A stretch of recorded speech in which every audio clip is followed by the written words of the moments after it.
On est ici au championnat du Grand Est à Haguenau. Dernier grand rendez-vous de la saison. Christophe, nous sommes quasiment arrivés au bout de ta première Olympiade en tant que président. Que retiens-tu de ces 4 années?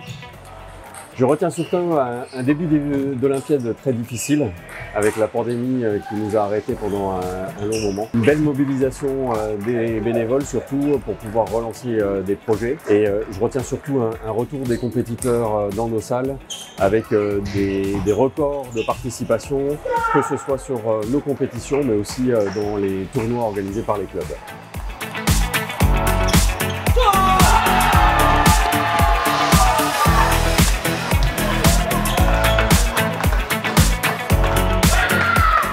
Parmi les projets initiés par ton équipe, lesquels te rendent aujourd'hui le plus fier?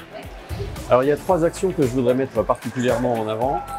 La première autour du sport santé qui est dans la continuité de ce qui était déjà fait, notamment pour s'adresser à des nouveaux publics atteints de maladies neurodégénératives type Parkinson et Alzheimer, mais aussi d'autres pathologies qui permettent la pratique du tennis de table et qui font venir de nouveaux adhérents dans nos clubs et dans nos salles. Deuxième projet dont je suis très fier, c'est l'ouverture transfrontalière avec notamment la possibilité pour nos compétiteurs prochainement de jouer à la fois dans le championnat allemand et le championnat français et d'autres perspectives après par la suite avec d'autres pays.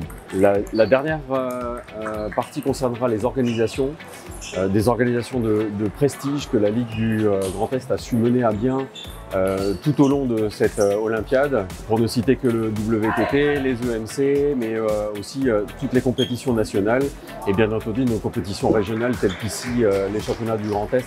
Alors, je voudrais juste ajouter une petite chose qui concerne notre championnat par équipe, où on a su aussi s'adapter à la situation, revoir la pyramide de notre championnat pour que nos compétiteurs puissent continuer à jouer et accueillir de nouvelles équipes comme nous l'avons fait récemment.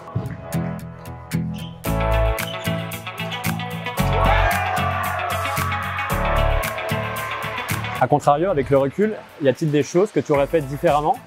Et quel pourrait être le projet phare qui resterait à mener? Alors, il reste bien entendu toujours des choses à améliorer, notamment dans l'accueil de nos compétiteurs, dans la fidélisation de nos compétiteurs dans les différentes pratiques. Peut-être développer de nouvelles activités pour attirer du monde dans nos salles. Donc ça, c'est peut-être le premier axe sur lequel il faut déjà travailler.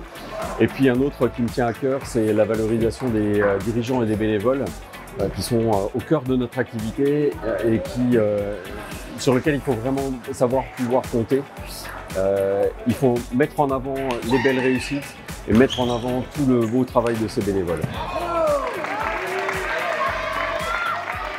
Il y a également des changements à venir concernant le critérium fédéral pour la saison prochaine. Peux-tu nous en dire plus?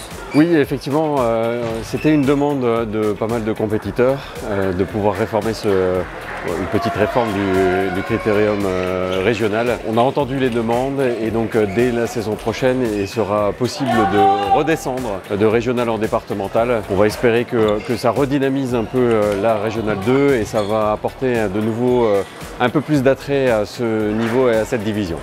Les Jeux de Paris, on en a beaucoup parlé et on y est enfin. Penses-tu que ceux-ci vont avoir un réel impact sur notre discipline et dans nos clubs?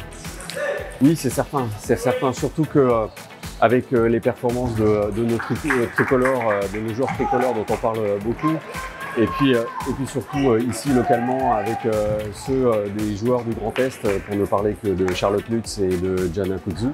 On a un engouement autour de la pratique du tennis de table de haut niveau qui va certainement attirer des gens dans nos clubs.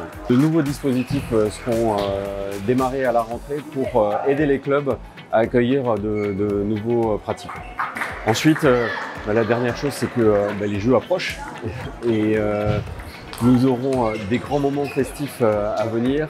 Le premier dans quelques jours autour du relais de la flamme qui va passer dans nos différentes villes et nos départements. Et un point d'orgue pour le tennis de table qui sera le relais collectif sur la place d'Armes à Metz, auquel j'invite tous les pongistes à participer. Il y aura vraiment une ferveur et un enthousiasme autour de ça. Et puis surtout, prenez du plaisir, profitez et puis passez un bel été et soyez de retour dans nos salles à la rentrée, on aura plein de choses à faire.